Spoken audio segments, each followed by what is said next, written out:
Hello there and a very warm welcome to the program. I am Victor Matthias. Libya claimed the 2014 African Nations Championship title after defeating Ghana on a penalty shootout in the tournament final at Cape Town Stadium on Saturday evening. Nigeria, however, secured a third-place finish at the competition when they edged out a 10-man Zimbabwean side 1-0 at the same stadium on afternoon on Saturday. Chinonso Obiozor, who was handed his first start of the tournament, scored the only goal of the match late in the second half to help his side finish the tournament on a high. However, Obiozor was not the only top performer at the tournament.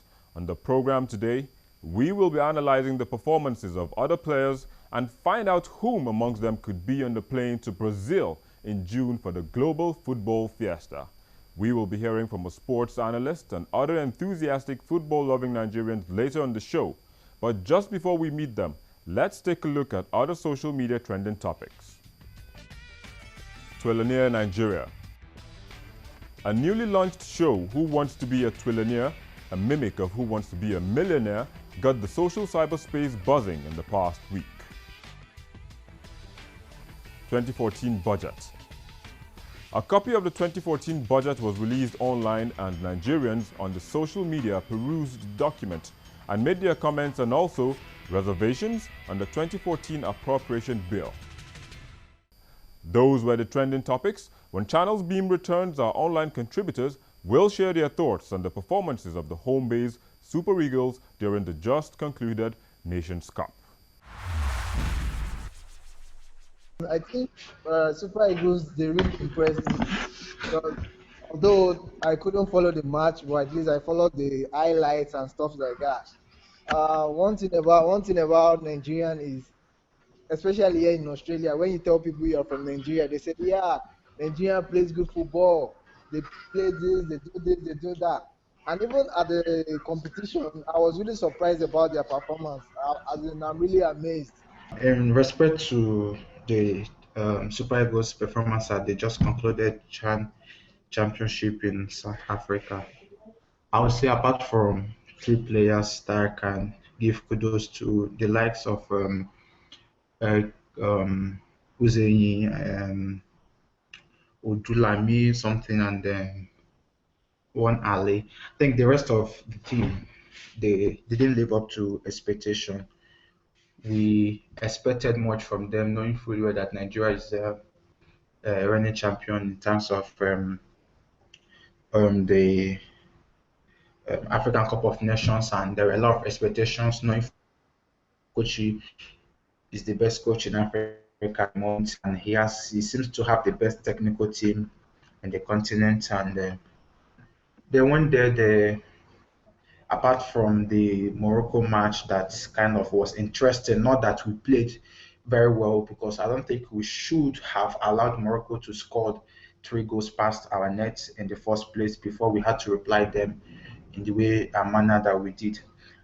Apart from that match, I think there was nothing fascinating or interesting about the entire tournament. As for me, I took risk even when I had exams. I had exam the next day. I had to take risk to watch such matches, and the kind of interest that I devoted to the match, I don't think I got um, the happiness that I expected from such tournaments. I watched their first game to the last game with Zimbabwe, and the last two matches, the one with Ghana and Zimbabwe, was kind of very, very sad for me. Despite we played with 11 man against 10 men, Ghana, we lost and we nearly entered the penalty or extra time against the Zimbabwean team, 10-man Zimbabwe team. So it's kind of it doesn't augur well for our league. It doesn't show that Nigerian league is doing well. When you really look at this critically, before I start, I would say you cannot give what you don't have. Today, every little of those guys that are playing on the street today, they are looking for their way to actually go out of the country, go to any of these European countries to play. So that's the best. Our best represented us in this chance. So I'm not surprised by the way they performed. they gave their all because I have a friend that plays football, for like close to 7 years now. He'll be trying to like get out of the country to go and play. So you see, most of all these guys, the good ones, those that have the money to actually sponsor themselves, they are out there. So those ones they can't actually be in this competition. So the home base, these are the guys that we have here, and these are our best that actually have gone there to actually represent us. So I'm not surprised by their performance. Sometimes it's the spirit, it's the team spirit that actually would give you the result. And I think I saw that in the match against that they came back from 4 goals down. That's the spirit. So Three they are. three goals down. Yeah, sorry for that. 3 goals down. I think that's a spirit that you sometimes that will get you going in a game of football. And I saw all this in the team. So they to me, I would rate them like maybe 8/10. They perform wonderfully. Actually, to this guy, Uzo Inye, that guy. Usain. So sorry, that guy is good. You could see that the guy has speed. He has some moves there. So I guess I would tip that guy. Then I didn't actually follow the team up very well, but I think that was the guy that actually caught my attention the few times I actually watched their games. So that guy, with if for example we have that guy that's playing from the right, and we have Moses that's playing from the left, I think Nigeria the for the World Cup will actually be like a dynamic and dangerous team. I think we cannot really compare football back here and football in Nigeria because first of all, looking at the infrastructures over here, you look at the venues where these matches are being held, and you look at the infrastructures in this venue. They are world class infrastructures. I mean. Just last 2 weeks, I actually went to watch a game, and I watched a bad game. I think some months I can't really remember when I watched the game because I watched it online. I think it was championship or something like that.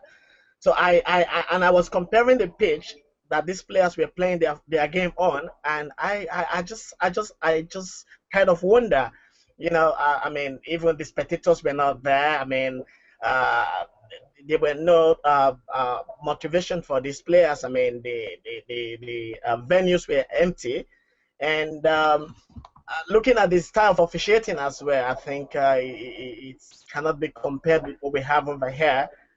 In England, for example, even at almost every corner in every park, you have many football pitch where people can actually, develop their skills. Uh, in Nigeria, for example, I think Nigeria football is really far behind. Um, I think one factor that is really making the industry not to thrive in Nigeria is because of the system of organization. Because the football, the association that is organizing these games in Nigeria, they tend to be eating up with corruption and not actually having a plan for how this league should be run. I think that this guy, the goalkeeper that we took to the under 17 World Cup, forgotten his name, um, that he was in the championship and the guy didn't keep for a day, and I think he should have been better than Abwim. I think so. But for the World Cup, I think to me it's only Usain that should be on the trip to Brazil. The most important thing is that Nigerian league is kind of having the rules, the laws, and everything is not well coordinated. I don't think it's working out. The NFF or NFA, to call themselves, I think they should do a lot of work. This kind of thing that we say we'll start our league by August, by December, we've not started. All those things should be put away. The infrastructure should be in place. Government should kind of, if possible, prioritize these teams.